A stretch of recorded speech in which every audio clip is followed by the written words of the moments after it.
Okay, I make this video because there's been some talk about something that's been going on, like in the Christian community. There's been a talk about a particular subject, and that's why I wanted to make this video. The particular thing that's been talked about that got me thinking about this video was Christians and fraternities and sororities and whether they should join them or not, right? And people are saying that a lot of these things are like rooted in like false god origins, or it may get to a point where if you partake in these fraternities or sororities, you may, even if you unknowingly do it, you may end up pledging to one of these or have to take some type of oath or something like that, right? And that's why I wanted, and I've been talking about what I'm about to talk about in this video for a while, at least a decade if memory serves me correct. That's why I wanted to talk about Christians in Christmas, because some of the same things that people are saying can be taking place, how false god idolatry, even unknowingly, can be infiltrating Christianity or Christians' lives through those fraternities and sororities. The same thing, I believe, definitely is taking place with Christmas. So let's talk about that. And look, stay with me, all right? This is not somebody being religious or overdoing it or trying to be a spiritual tough guy or whatever like that. Just hear what I got to say, right? Christmas, when you get down to it, is Jesus blended with pagan practices and traditions. And the reason why I say that is because if you take away the pagan practices and traditions, if you take away Santa Claus, if you take away the mistletoe, if you take away the tree, and we're going to talk about all this, if you take away some of the songs that's talking about these pagan practices and traditions, then you have Jesus standing alone like he always do the other 364 days out of the year, right? It's when you blend Jesus with these things, you get this holiday, right? If you take those things away, you don't have Christmas. A lot of people get caught up on their intent when talking about this matter. Well, it's not my intention to worship a false god. It's not my intentions to worship a tree or sing the praises of a tree, right? But the thing is, if these are like of some idol, false god type origin, and you're still partaking in it, then you're helping to keep the tradition going, even if it's not your intent to do that, or even if it's not your intent to worship a tree or sing the praises of a tree or glorify some false god imaginary being. If you're partaking in it, if you're co-signing it, you are helping to keep it going, even with good intentions. Who is Santa Claus, right? Let's talk about Santa Claus, right? Because look, before Santa Claus, like you might hear something, you may have or you may not have heard of somebody called Santa Claus, right? That's more of a Catholic thing. If memory serves me correct, Santa Claus is supposed to be Saint Nick. But even before Santa Claus, you got Odin. Odin is a false god. Now, who is Odin, right? Some of you may have heard of Yule, which is like a festival to honor the sun, right? Odin was the Yule father, right? You fast forward today, you may hear some people refer to Christmas as the Yuletide, or have the Yuletide spirit, so to speak.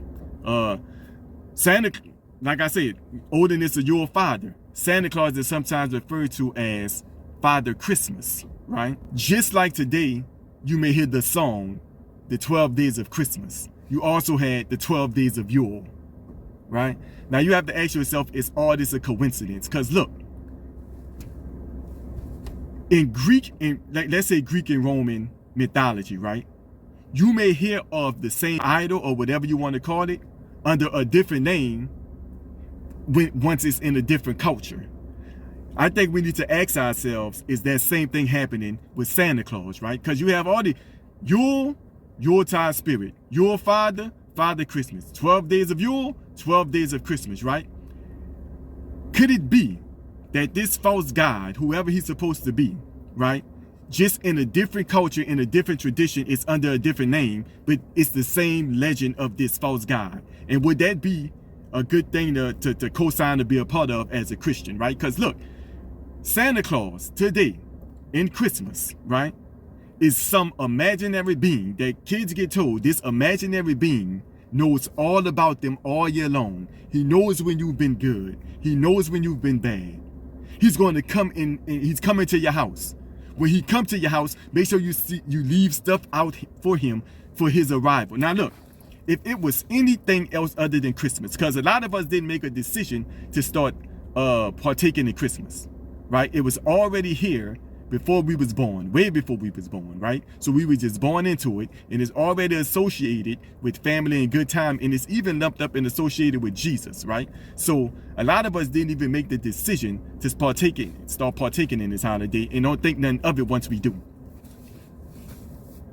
If your child or any other, as a Christian, you at school, you at nursery, you have kids or whatever, if a child told you that they had dealings, or somebody told them some imaginary thing or being was going to come visit them and know all about them, and when he come, make sure you leave stuff, you as a Christian, you would no, that's not, stay away from that. It's false, that's wrong, everything, right? Why should it still stand here? It shouldn't. That has nothing to do with Christianity anyway. Nothing, right? It just got lumped up with Jesus. Now, let's talk about the Christmas tree. Mistletoes, right? Where did it really come from, right? And can you see the remnants of where it come from in Christmas today? Yes, right?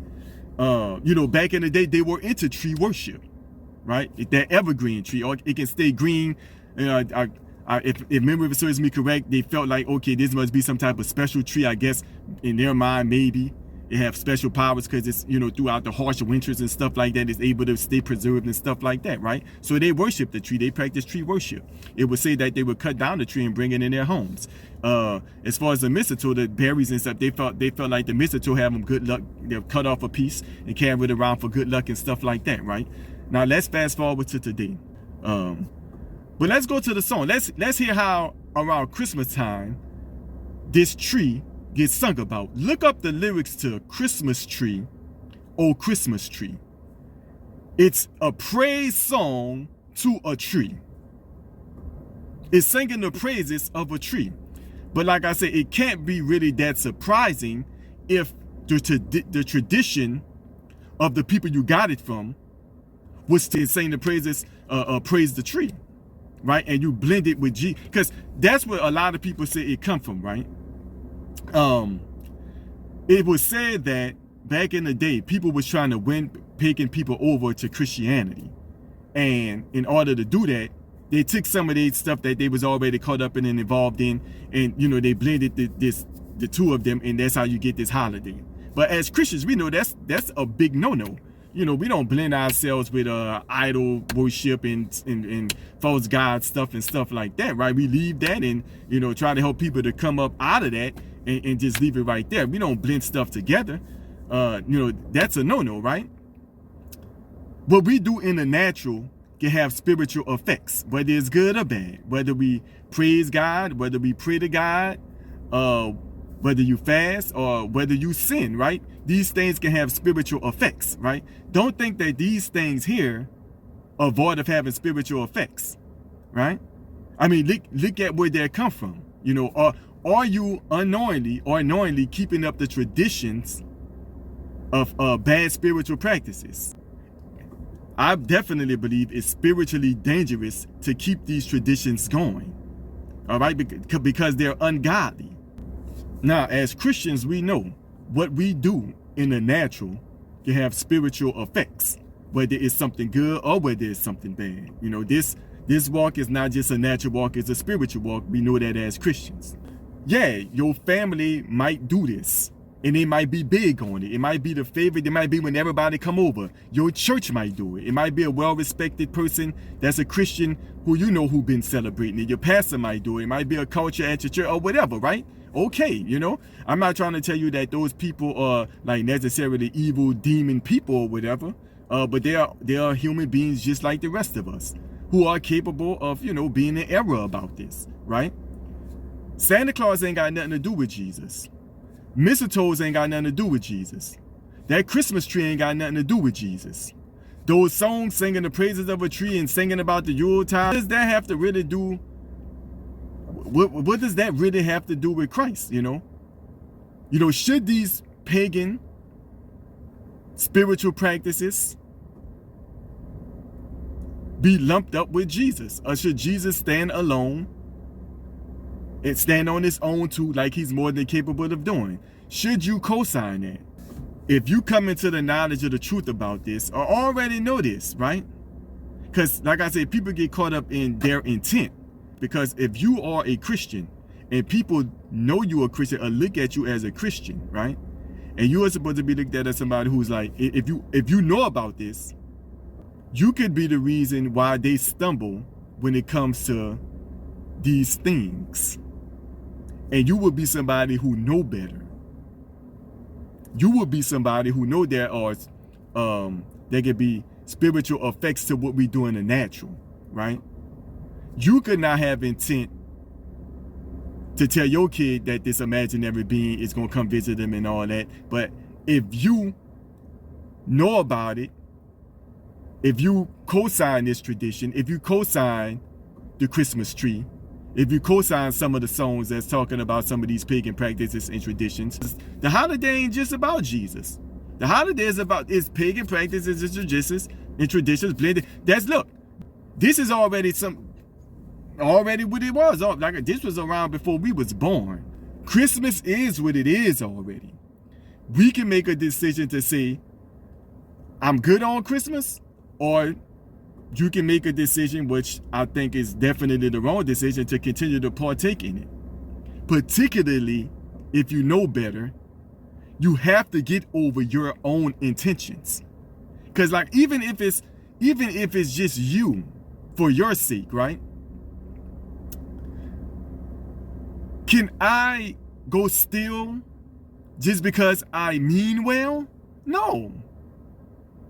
Well, I just want to, help the poor. So I, stole me some canned goods to give to the man. I'm still out of order. So my intent don't override doing the right thing, right? You can probably say, well, he means well when he's doing wrong, but he's still wrong. So my intent don't override that, right? And like I said, don't let the love affair with this holiday, don't let prominent people still celebrating or co-signing the holiday make you feel like you should just go along with it. If it ain't right, it ain't right.